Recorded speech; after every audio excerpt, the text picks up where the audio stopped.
იცით, რომ ასტროლოგია ძალიან კარგად ხედავს ოჯახურ პროგრამებს, ოჯახურ ველს, ჩვენს წინაპრების გზავნილებს, წინაპრების ენერგეტიკულ მდგომარეობას, რომელიც ჩვენს ეს გადმოდის. კარმული ასტროლოგია ამაზე იძახის, რომ ეს არის ჩვენი წინაცხოვრებები, მსგავსი ველი, როდესაც არის რაღაც დასახური, გეშტალტი მოდის ესე ვთქვა, დასახური ემოცია. მოვდივართ იმ პროგრამაში, სადაც მსგავსი პროგრამები არის დასახული, მოდით ესე ვთქვათ. ამას ფსიქოლოგია ეძახის, რომ შეკავებულ ენერგიას და ეზოთერიკა ამას ეძახის წინაცხოვრებებიდან დაგროვილ ენერგო ბლოკებს. პრინციპში ორივე მხარე გარკვეულწილად ერთი და იგივეს ამბობს, ოღონდ კარმული ასტროლოგია უფრო გრძელვადიან ფაზაზე ლაპარაკობს, უფრო მრავალ ინკარნაციულ ფსიქოენერგიაში ხსნის ამ ყველაფერს, ფსიქოლოგია ხსნის როგორც ოჯახური პატერნები, ხო, მშობლები, მათი მშობლები და მერე ჩვენ. ძალიან საინტერესო არის ასტროლოგია როგორ უყურებს ამ ოჯახურ ველს, რომ გენეტიკურ გზავნილებს. 8 ივნის მაქვს ზუსტად ამ თემაზე დაგეგმილი ლექცია.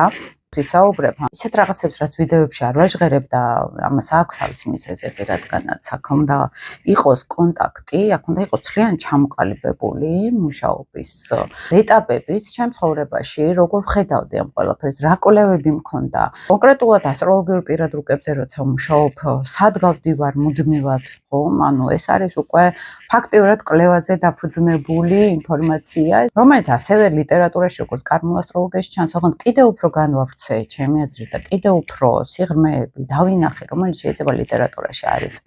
ეს არის ჩემი უნიკალური გამოცდილებიდან გამომდინარე ცოდნა და ინფორმაცია და როგორ შეიძლება ამ პროგრამებზე მუშაობა შემდგომ, როგორ უნდა გავაცნობიეროთ ჯერ, აი თუნდაც ახლა როცა ვკეთებ ხოლმე პატარა ბავშვებს რუკას, მშობლელი ესწრება, აუცილებლად მშობლის რუკასაც ვითვალისწინებ, იმიტომ რომ იქ ორივე რუკა შეიძლება ზოგჯერ ვნახო მშობლების.